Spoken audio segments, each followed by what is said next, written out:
مولانا روم جنہیں علامہ اقبال رحمۃ اللہ علیہ بھی اپنا مرشد مانتے ہیں، ان کا ایک شعر ہے، مولوی ہرگز نہ شد مولائے روم، تا غلام شمس تبریز نہ شد۔ آپ فرماتے ہیں میں مولوی تھا، مولانا روم نہیں بن سکتا تھا اگر شاہ شمس تبریز کی نسبت اختیار نہ کرتا۔ اور سوچیں اس شخص کا آپ کی زندگی میں کیا مقام اور کیا مرتبہ ہو سکتا ہے جس نے آپ کو راز حق سے آشنا کر دیا ہو، جس کی وجہ سے آپ کو عرفان کی منزلوں کی خبر ہو کہ آپ اپنے رب کے حضور جام پہنچیں، آپ خالق حقیقی کی طرف گامزن ہو جائیں۔ وہ مرشد، وہ رہنما، وہ ایسا معلم، وہ ایسا استاد، اس کی آپ کی زندگی میں کیا اہمیت ہو سکتی ہے۔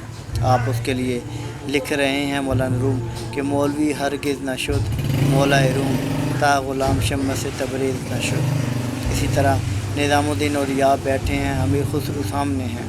نظام الدین اولیاء وہ ہیں جنہوں نے امیر خسرو کو راز حق سے آشنائی دی۔ اب نظام الدین اولیاء اپنے تخیلات کی دنیا میں گم امیر خسرو سے کہتے ہیں، امیر خسرو اٹھو، جب قیامت کا دن سجا ہوگا، میرا وجدان یہ کہتا ہے کہ اللہ مجھ سے پوچھے گا کہ نظام دنیا سے کیا لائے ہو، تو میں کہوں گا اللہ خسرو کے دل کا سوز تیری نظر کے لیے لایا ہوں کہ میں نے اس بندے میں تیرے لیے اتنی تڑپ پیدا کر دی ہے، وہ تیری ذات تیرے سامنے ہدیہ کرتا ہوں۔ امیر خسرو نے جب ایسے شخص کی زبان سے یہ الفاظ سنے جو اس کے لیے استاد تھا، راہبر تھا، رہنما تھا، مرشد تھا، امیر خسرو بے وجد اور جذبہ مستی کی ایسی کیفیت تھی، آپ اٹھے اور دیوانہ وار جھومنے لگے۔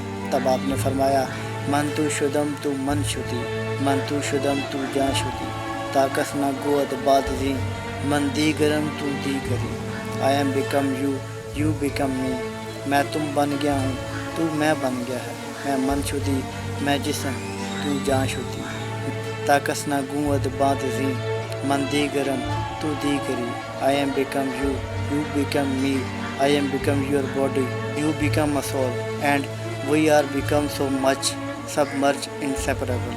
اتنے ایک دوسرے کے لیے لازم و ملزوم ہو گئے ہیں کہ اب ہمیں کوئی جدا نہیں کر سکتا۔ That nobody can say and see you are someone else, I am someone else۔ یہ ابدوئی ختم ہو گئی، اب یکسوئی رہ گئی، مٹا کے اپنی ہستی سراپے جستجو ہو جا، جو تو چاہے گا وہ ہوگا، جو وہ چاہے وہ تو ہو جا۔ اپنی ذات کو راز حق میں فنا کر دینا بہت بڑا مقام ہے، راضی بازی رضا ہو جانا۔ سلام۔